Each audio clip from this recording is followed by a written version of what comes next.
Snoop Dogg, Rollin 20's Crips. Snoop Dogg's come up wasn't just about smooth flows and G-Funk beats.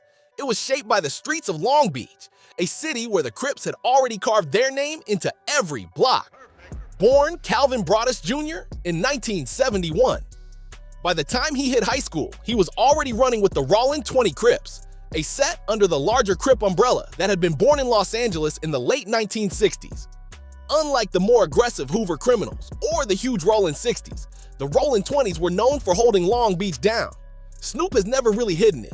In interviews, he said outright he was a Rollin 20s member, and you could see the Crip influence in his early music videos, from the blue bandanas to the way he carried himself. But the real proof wasn't just the colors, it was how law enforcement treated him. In the 1990s, during his rise with Dr. Trey, cops had him under heavy surveillance, seeing him as not just another rapper, but a Crip face going mainstream. And then came the murder trial. In 1993, Snoop and his bodyguard were charged in the shooting death of a rival gang member. Snoop beat the case, but the trial cemented his gang reputation. He wasn't just rapping about life, he was living in the middle of it. Over time, Snoop became more of a global icon, moving away from active gangbanging, but he never disowned the Rollin 20s. Instead, he flipped it, showing how a Long Beach Crip could turn that street energy into a worldwide brand. Nipsey Hussle, Rollin 60s Crips. If Snoop repped Long Beach's Rollin 20s, Nipsey Hussle embodied the soul of the Rollin 60s, one of the largest and most notorious Crip sets in Los Angeles. Nipsey, born Ermias Asghedom in the year 1985, was raised in Crenshaw, an area where the 60s ran deep. The Rollin 60s started in the 1970s as part of the Crip expansion, and they grew into one of the biggest, most feared sets in the city. Their territory became so tied to the name that outsiders simply knew whole blocks as 60s turf. Nipsey came up surrounded by that world. He didn't just shout it out in songs. He said flat out in interviews that he was Rollin 60s, and everyone who knew him in LA already understood it. But what made Nipsey different is how he wore it. Instead of glorifying shootouts and endless beef, he flipped his Rollin 60s identity into a symbol of loyalty, survival, and community power. He sold mixtapes out of the trunk, repping his block, but also investing in businesses to give his people jobs. Still, the gang part was never far behind. Cops had him on their radar for years, not just for his music, but for his set ties. And there were street stories too, fights, run-ins, beefs with other sets. But when Nipsey's star started rising, he turned into a rare figure, a gang member trying to build peace. He organized truces between Blood and Crip sets, something almost unheard of in LA. His murder in 2019 outside his Marathon clothing store hit the city hard, not just because he was a rapper, but because he was proof that someone could be Rollin 60s and still push for unity. The Game, Cedar Block, Peru. Jason Taylor, widely known as The Game, is Compton through and through. Born in 1979, he grew up in a city where the Bloods and Crips were straight-up institutions. For The Game, it wasn't just about picking colors, it was about family. His older brothers were already deep in Cedar Block, Peru, one of Compton's oldest blood sets, and by the time he was a teenager, that was his lane too. The Cedar Block Piers trace back to the early 1970s, when the Bloods formed in response to the growing Crip presence. While sets like Fruittown or Treetop made their names on different streets, Cedar Block's territory became legendary for producing some of Compton's hardest hitters. They were smaller than the Rollin 60s across town, but they were relentless, known for being tight-knit and ruthless in defending their block. The Game confirmed his Piru affiliation early in his career. You could see it in the way he repped red bandanas on every mixtape cover, the way he shouted out Cedar Block in verses, and the stories that followed him. He famously survived being shot 5 times in 2001 in his grandmother's house. Instead of ending him, that moment became his origin story. Doctors saved his life, and he came out of a coma with the drive to rap. That brush with death cemented him as someone who truly lived the Piru life. Even after signing with Dr. Dre and stepping into the spotlight, The Game never let go of that identity. He clashed with other rappers, from 50 Cent to Jay-Z, and in those battles, the Piru background gave him a certain credibility. Chief Keef, Black Disciples, 300. Keith Cozart, the boy the world came to know as Chief Keef, became the face of Chicago drill before he even turned 18. Raised in Englewood, on Chicago's South Side, he wasn't just rapping about violence, he was living in the middle of it. The set he came out of was the Black Disciples, one of the city's most notorious gangs, founded in the 1960s under David Barksdale. Over the decades, the BDS became one of the biggest factions in Chicago, locked in endless battles with their rivals, the Gangster Disciples. Keef's corner of the BDS was the 300 set, tied to the Lamron block of Englewood. The name 300 became shorthand for BD pride in his music. Songs like 300 weren't just catchy, they were neighborhood anthems. He wasn't shy about it either. Interviews and social media posts constantly referenced Lamron and 300. The streets already knew, and when drill blew up online in the early 2010s, the world found out too. Why do people believe it? It's actually simple. He lived it.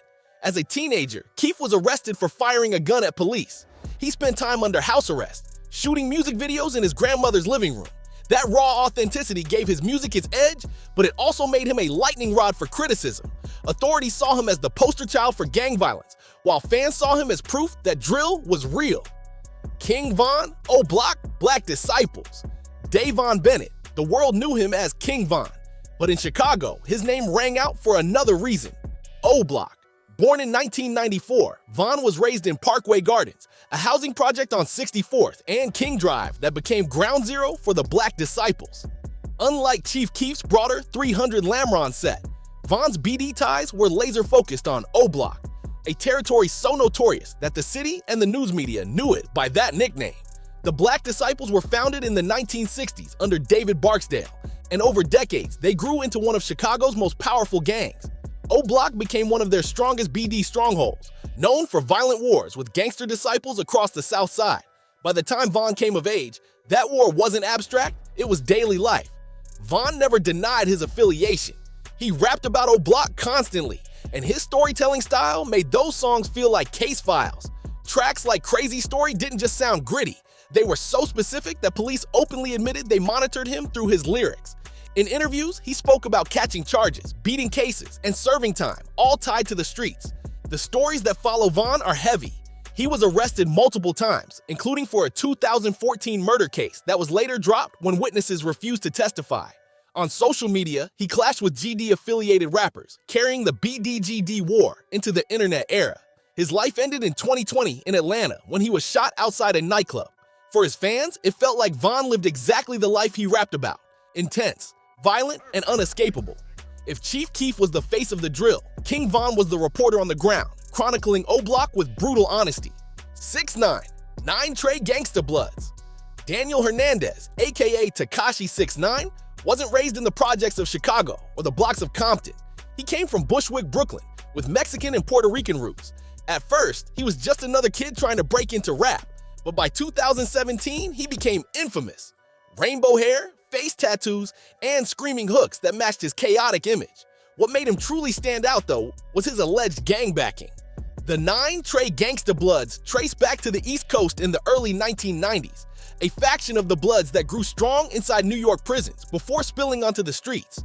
Known for extortion, robberies, and violent rivalries, 9 Trey built a reputation as one of the most feared blood sets in New York. 6ix9ine didn't just claim it, court records proved it.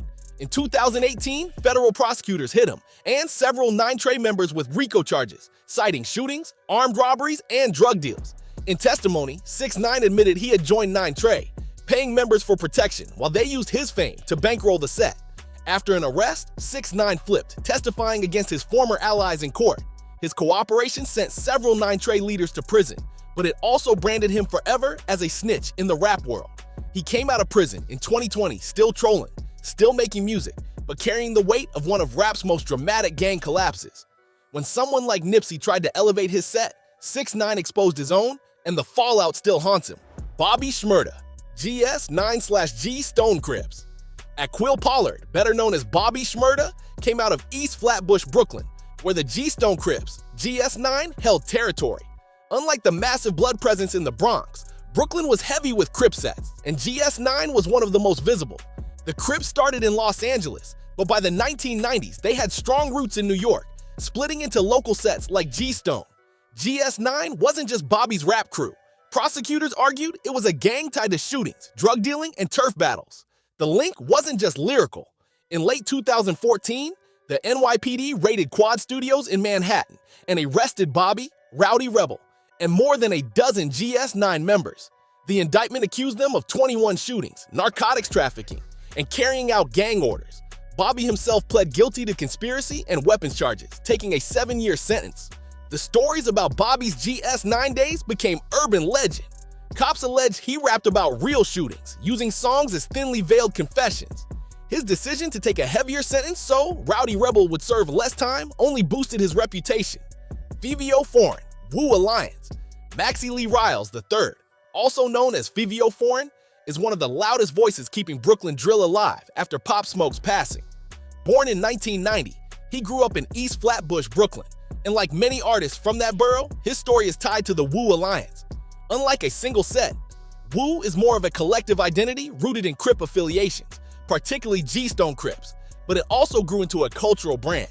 Wu emerged in Brooklyn during the late 2000s as an umbrella for Crip-affiliated neighborhoods and allies.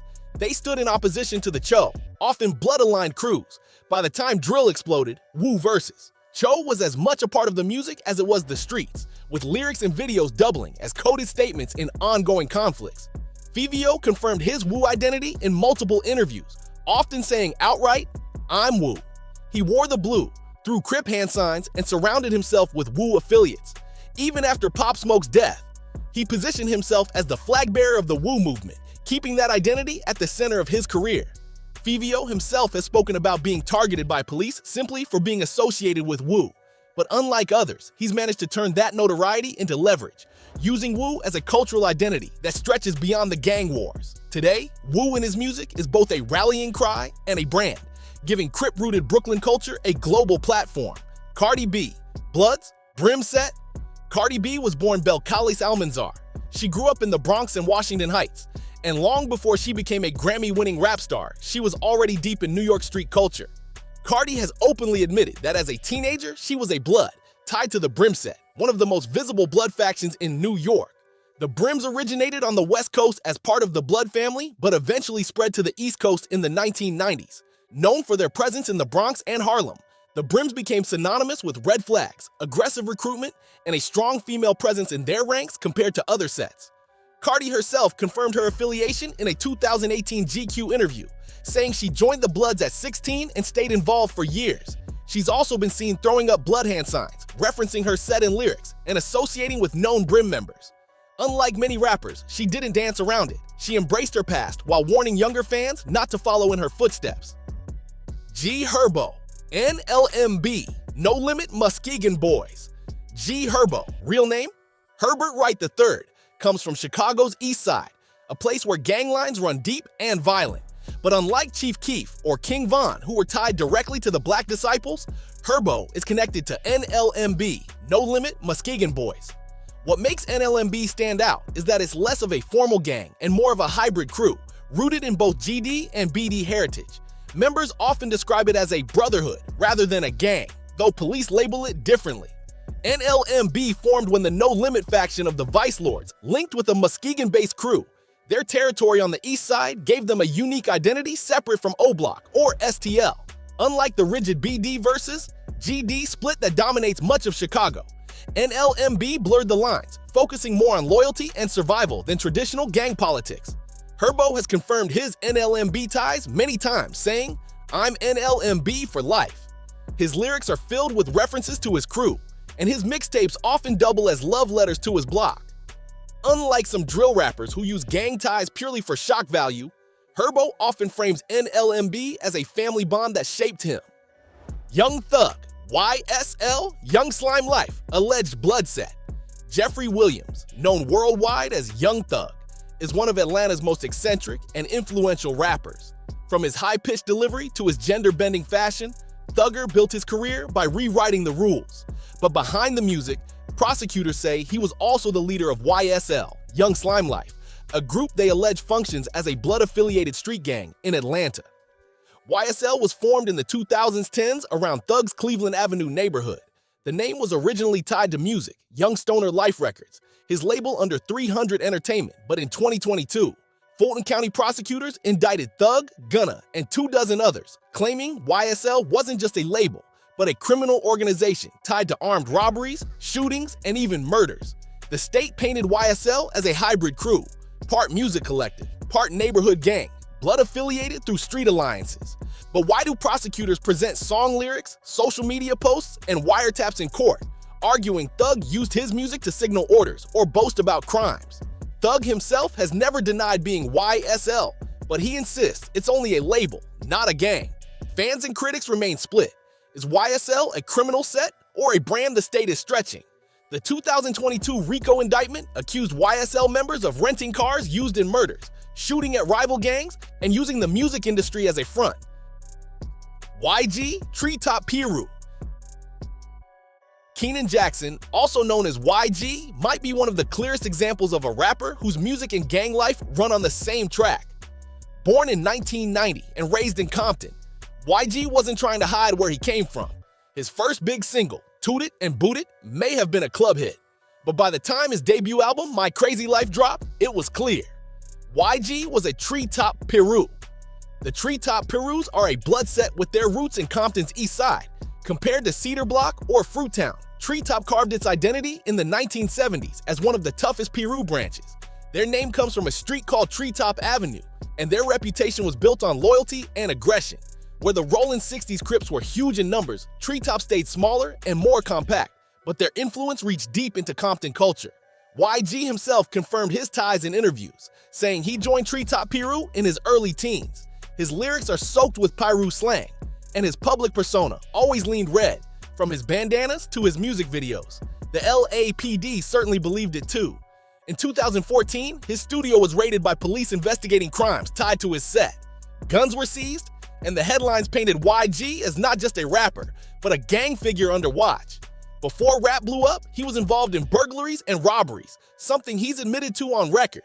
His songs aren't exaggerations, they're retellings of a life lived inside a set that demanded survival above all else.